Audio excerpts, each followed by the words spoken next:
Good morning to all of you. Welcome back to my channel. अगर आपने subscribe नहीं किया तो प्लीज़ सब्सक्राइब कर लीजिए ताकि आपको आने वाले टाइम पे नोटिफिकेशन मिलते रहें। ये वीडियो स्पोकन इंग्लिश और मेंस आंसर राइटिंग के लिए बेनिफिशियल रहेगी।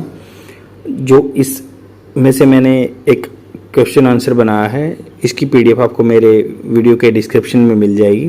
डायरेक्ट डाउनलोड करके अपने पास रख सकते हैं फॉर फ्यूचर रेफरेंस। तो स्टार्ट करते हैं इस आर्टिकल को जानना, जो कि स्पोकन इंग्लिश और मेंस आंसर राइटिंग के लिए बेनिफिशियल रहेगा। तो यहाँ पे बात करें क्रिटिकल टाइम्स। क्रिटिकल होता है बिल्कुल इम्पोर्टेंट। क्रिटिकल वैसे क्रिटिक्स जैसे क्रिटिक्स होता है एक आलोचना करना किसी का, बट ये है क्रिटिकल। क्रिटिकल होता है बिल्कुल important. Times call for the strong judicial education.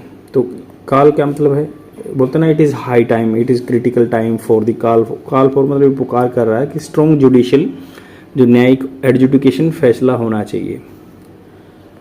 यहाँ पे बात कर रहे हैं जो सिटीजनशिप अमेंडमेंट एक्ट के बारे में, जुडिशियल रिव्यू के बारे में इन्होंने राइटर ने लिखा है, और ये लॉयर हैं सुप्रीम कोर्ट ऑफ इंडिया में।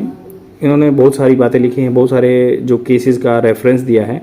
तो हम अच्छे से इसको कवर करेंगे, जो आपकी पॉलिटिकल साइंस के लिए या मेंस आंसर राइटिंग के लिए बहुत ही इम्पोर्टेंट आर्टिकल है ये। तो स्टार्ट करते हैं। इसमें पहले सबसे पहले जानते हैं इंट्रोडक्शन में क्या दिया हुआ है।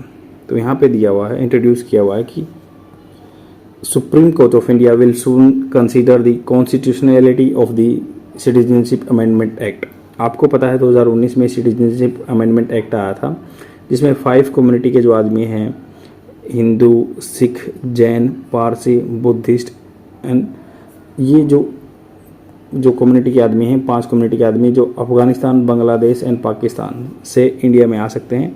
कट ऑफ डेट 2014 दी है, इससे पहले आ गई। अगर इनका मतलब ये पहले कोई भी डॉक्यूमेंट दिखा देते हैं तो ऑटोमेटिकली, जैसे उनके पास अगर मान लो ये पता हो कि इंडिपेंडेंट इंडिया के उनके फादर थे, दादा थे या कुछ भी थे, वो उनको सिटीजनशिप मिल जाएगी, इसमें मुस्लिम को छोड़ के।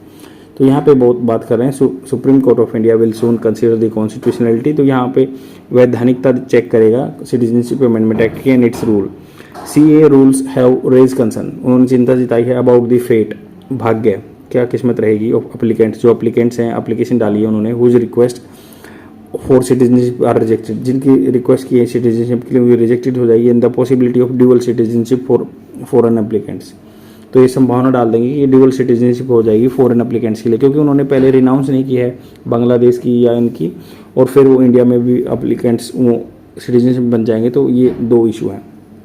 कोर इशू क्या है, आर्टिकल आर्ग्यू करता है कि ट्रेडिशनल अप्रोच, परंपरागत रूप से जो तरीका था, प्रिज्यूमिंग पहले से ही मान लेना, प्रिज्यूमिंग पहले से ही मानना, प्रिज्यूम कर लेना, that validity of law made by the parliament is no longer sufficient in today context.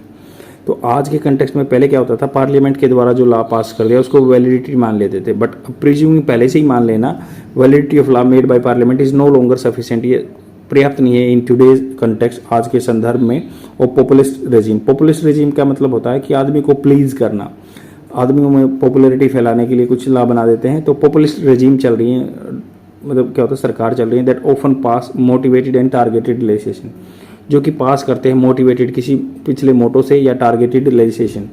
The judiciary need to take a more assertive, judiciary को मोर असर्टिव क्या होता है, बिल्कुल अपना दबदबा के चलना, एंड रिगोरस कठिन approach to judicial review, judicial न्यायिक पूर्वावलोकन करना पड़ेगा, specially in the cases where laws are clearly unconstitutional और डिवाइसिव मतलब बांटने वाले हैं और अनकॉन्स्टिट्यूशनल हैं। एग्जाम्पल दे सकते हैं कि आर्टिकल साइट्स करता है, प्रमाणित करता है several example of targeted legislation. Targeted मतलब कुछ पर्टिकुलर उद्देश्य से ही कोई पार्लियामेंट ने लॉ बनाया है, including the citizenship amendment act या Muslim women protection of the rights of the marriage act and anti conversion law in certain states, conversion law जो हैं, या it's also references cases where supreme court fail to interdict law. Interdict मतलब बाधा डालना, वो रोक नहीं पाया है, इंटरडिक्ट नहीं कर पाया है वहाँ पे, such as demonetization and the dilution of the Kashmir special status, या डिमोनेटाइजेशन का लगा सकते हैं 2016 वाला, या डायल्यूशन कम करना कश्मीर स्पेशल स्टेटस को आर्टिकल 370 हटाया। तो इंटरनेशनल पर्सपेक्टिव ये है कि आर्टिकल ड्रा करता है parallel with the United states, मतलब कंपैरिजन करता है यूनाइटेड स्टेट्स के थे, वेयर द कन्वेंशनल व्यू, जो परंपरागत तरीका था, नज़रिया था, have been that judicial nullification nullification का मतलब होता है किसी को अवैध ठहराना, उसको जीरो कर देना। तो न्यायिक के वे से कि कोई मतलब पर्टिकुलर सबूतों को जानते हुए भी उसको मतलब सबूत मिल गए फिर भी उस चीज़ को इम्प्लीमेंट करने के लिए उनको इग्नोर कर देना, ये जुडिशियल नलिफिकेशन बोलते हैं। तो कन्वेंशनल तरीका था जो था has been the judicial nullification of statute, कोई भी लॉ बनाया उसके लिए on the ground of malice is not favoured. Malice होता है दुर्भावना, बैड इंटेंशन, तो malice is not favoured, favoured नहीं किया गया कि मतलब बैड इंटेंशन है इसी बेस पे उसको नहीं फेलियर किया जा सकता। हाउएवर स्कॉलर्स आर्ग्यू करते हैं कि दैट मोटिवेटेड लेजिस्लेशन, कोई मोटिवेटेड मतलब उसके पीछे बिहाइंड कोई एजेंडा हो, कानून बनाया गया, should be rejected to more rigorous judicial scrutiny, तो उसकी जुडिशियल स्क्रूटनी ज़्यादा होनी चाहिए जो कोई मोटिवेटेड लेजिस्लेशन है। वे फॉरवर्ड रास्ता सॉल्यूशन क्या है इसका? आर्टिकल कंक्लूड करता है कि the process of judicial review should be strong होना चाहिए, इमीडिएट उसी टाइम पे होना चाहिए, अनएम्बिगुअस, उसमें कोई मतलब धुंधलापन नहीं होना चाहिए, कोई एम्बिग्यूटी नहीं होनी चाहिए in cases of statutes that are obviously on the constitution या divisive. Supreme court should learn from its past experience, supreme court को पास्ट एक्सपीरियंस से सीखना चाहिए and understand the political consequences, political राजनीति के तौर पर क्या परिणाम होंगे। इनसेंसिटिविटी, अपैथी दिखाते हैं या इनसेंसिटिव काम करते हैं during critical time, important time पे। Delay in judicial review can defeat the purpose of constitutional adjudication and time is of the essence. Essence मतलब पूरा सार ये है कि in dealing with the malicious द्वेषपूर्ण एंड अनकॉन्स्टिट्यूशनल लॉ के साथ डील करने का टाइम है। इस पूरे आर्टिकल में बहुत सारी केस स्टडीज दी गई। केस स्टडीज कैसे, जैसे Manish Kumar versus union of India 2021 का केस है, तो इसमें मनीष कुमार और यूनियन ऑफ इंडिया 2021 का केस है। इसमें क्या बताया गया है, ये डील करता है कि प्रिजम्पशन मतलब पहले से ही मान लिया validity of the law made by the parliament, parliament ने लॉ बनाया उसकी वैलिडिटी मान ली है। Manish Kumar versus union of India आप कोर्ट कर सकते हैं इसको। कोर इशू क्या था कि कोर्ट रिलेक्टेंस, कोर्ट का रिलेक्टेंस रिलेक्टेंट होता है किसी चीज़ की अनिच्छा होना, कोर्ट का अनिच्छा होना टू इंटरडिक्ट रोकना laws made by the parliament even when they are motivated by malice, द्वेष भावनाओं से हैं and have a divisive agenda या बांटने वाला एजेंडा है।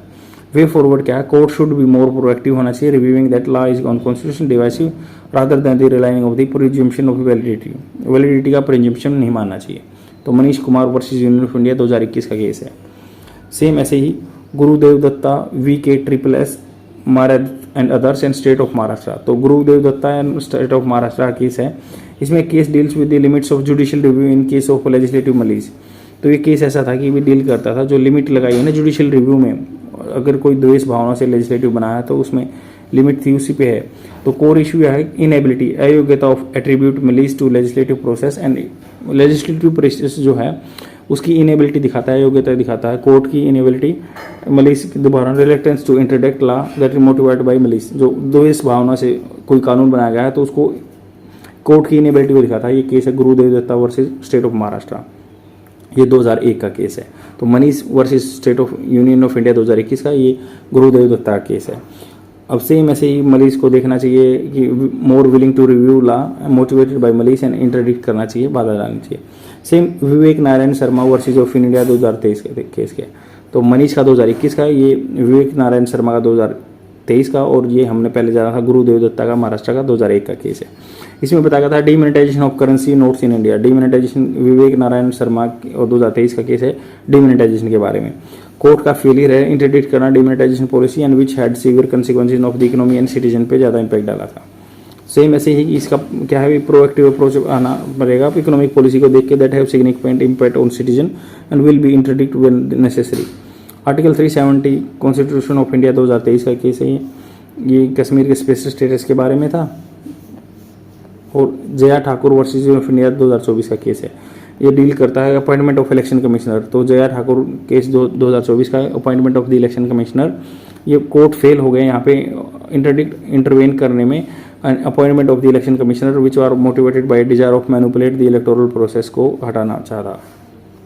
सेम ऐसे सायरोबाना का केस है 2017 का। इसमें बताया गया था कि invalidation of the instant triple talaq के बारे में है।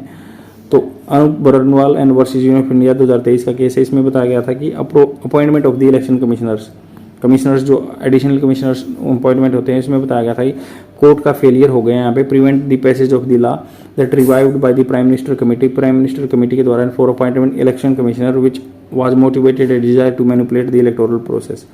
सेम ऐसे अनूप बरनवाल इलेक्शन कमिश्नर्स जो एक्स्ट्रा रहते हैं, और एक वो पहले केस देखा था हमने, इसमें 2017 में ट्रिपल ट्रैक का था सायरो बानो का। सेम ऐसे ही जया ठाकुर का ये इलेक्शन कमिश्नर्स के बारे में ही केस था, ये 2024 का जया ठाकुर का और 2023 का अनूप बरनवाल का। सेम ऐसे ही United State Department of Agriculture versus Moreno case है 1973 का। इसमें बताया गया था कि exclusion of the hippies from the collective residential rights जो कम्युनिटी है उसका है, और कोर्ट ने रिकॉग्नाइज किया कि law motivated by the animus and discrimination are unconstitutional. तो यूएसए में बताया गया, ऐसा केस था यूएसए में 1973 में कि भाई जो हिपीज कम्युनिटीज़ को रेजिडेंशियल राइट रहने के राइट नहीं थे, तो ये कोर्ट ने रिकॉग्नाइज किया कि लॉ मोटिवेटेड बाय द एनिमस मतलब द्वेष भावना या डिस्क्रिमिनेशन भेदभाव कर रहा है, अनकॉन्स्टिट्यूशनल है। Same Ashok Kumar Thakur versus union of India 2007 का केस है। ये बताता है कि प्रिस्क्रिप्शन जो सलाह प्रिस्क्रिप्शन जैसे डॉक्टर प्रिस्क्राइब करता है ना सलाह देना 27% quota of OBC candidates to professional college में 27% कोटा था ओबीसी का, उसके बारे में Ashok Kumar Thakur union of India 2007 का केस है।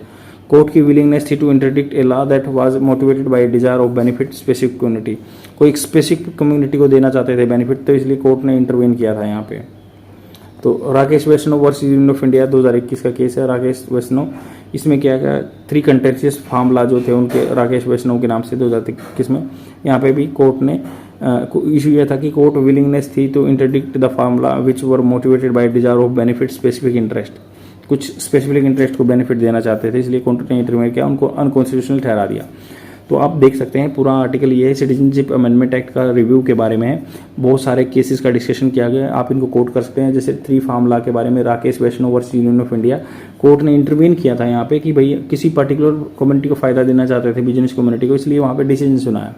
सेम ऐसे कुछ मुद्दे थे Ashok Kumar versus union of India 2007 का, ओबीसी कोटा कॉलेज में 2007 का 27% कोटे के बारे में। सेम यूएसए का केस बताया गया एग्रीकल्चर एंड मोरनियो के बारे में 1973 का, जहाँ पे कोर्ट ने इंटरवेन किया था कि रेजिडेंशियल हिपीज कम्युनिटीज़ का है। सेम ऐसे अनूप बरनवाल 2023 का केस है, ये भी बताया गया था कि प्राइम मिनिस्टर के जो अपॉइंटमेंट के लिए इलेक्शन कमिश्नर्स के बारे में था। सेम सायरो बानो का 2017 का केस है, और ये Jaya Thakur versus union of India election commissioner के बारे में 2024 का केस है, और ये आर्टिकल 370 2023 का केस है।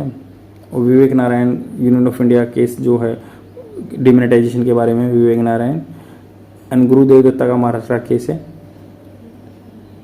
और मनीष का 2021 का केस है। आई होप आपको समझ में आया होगा, शेयर जरूर कर देना और डेली देखते रहो। थैंक यू वेरी मच, आज के लिए इतना ही, बाय।